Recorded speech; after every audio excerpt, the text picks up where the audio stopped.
It was the golden age of digital gold. The wild, untamed world of crypto was booming.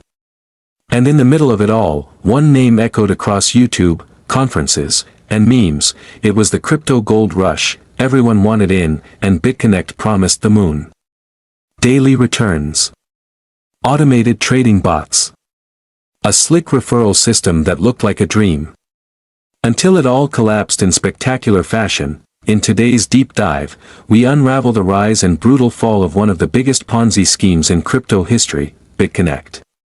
From shady YouTube promoters to billion-dollar fraud and global arrests, this is the dark underbelly of the crypto world the mainstream won't tell you about. Before we jump in, hit that like button, share this with someone who still thinks crypto's all rainbows, and smash that subscribe if you want more stories Wall Street and Silicon Valley would rather keep buried.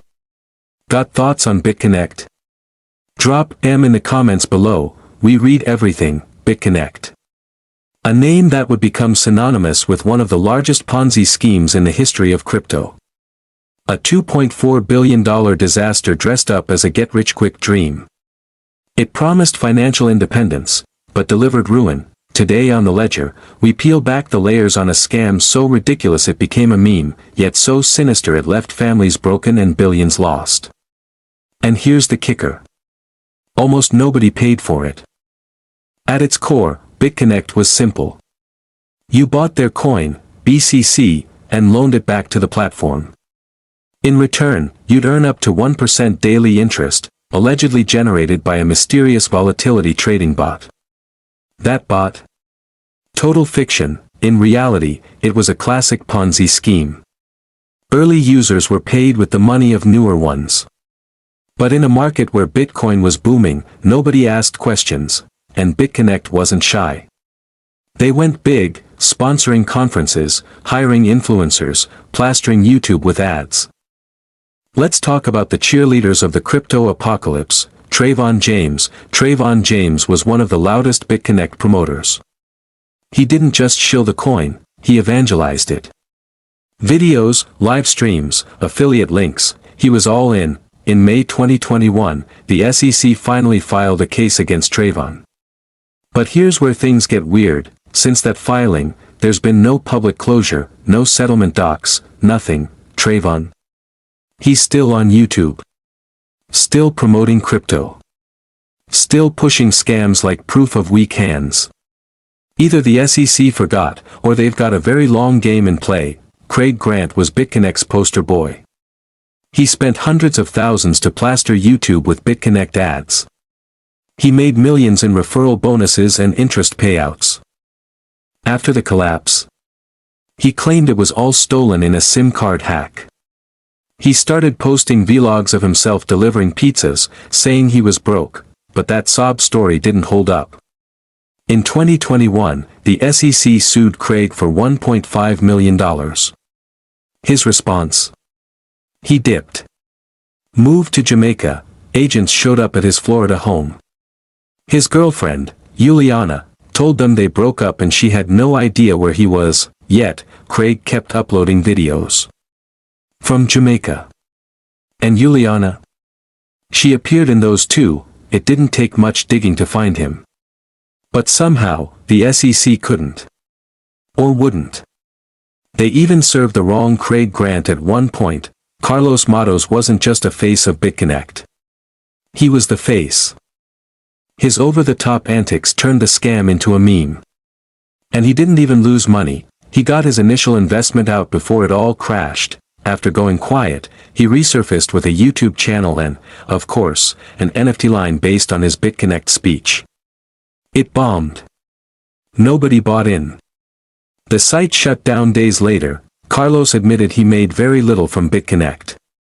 And government agencies never bothered going after him. Today, he still lives in NYC, forever known as that guy. Of all the Bitconnect promoters, only one major player went to prison, Glenn Arcaro, the U.S. Natio promoter, pleaded guilty. He got 38 months and handed over $24 million in crypto. With other wallets seized, the SEC recovered about $57 million total. Peanuts compared to the $2.4 billion lost. Then there's the alleged creator, Satish Khambani. In 2021, the US indicted him. He vanished. Indian authorities lost track. The SEC says they don't know where he is. Some believe Satish wasn't the real mastermind. Just a face. A decoy. The truth? Still buried. Other Bitconnect promoters. Many walked away unscathed. Ryan Hildreth, Crypto Nick, Crypto Chick, most disappeared, rebranded, or shifted to new grifts. Ryan. Still on YouTube. Still selling dreams. Still growing. The SEC focused only on top-tier players. Most others slipped through. Maybe they weren't worth the fight. Maybe the government just wanted this whole mess to fade away. The crypto world moved on. The hype machine rebooted. New scams emerged. New victims lined up, but Bitconnect remains the ultimate cautionary tale. A $2.4 billion joke. That wasn't funny. For some, justice was never served. For others, infamy was enough, but for the victims, the retirees, the parents, the college kids, they're still waiting. Bitconnect didn't just vanish, it left behind lawsuits, shattered savings, and a warning: when it sounds too good to be true in crypto. It probably is. So, what's the real legacy of Bitconnect? A punchline? A cautionary tale? Or a blueprint for the next big scam? If this breakdown hit hard, don't just scroll, like, share, and subscribe to the Ledger. New stories drop weekly. And if you or someone you know got tangled in the Bitconnect web, hit the comments. We want to hear your story. Until next time, stay sharp, stay skeptical. And follow the money, because sometimes, in the world of digital finance, the only thing that's real is the scam.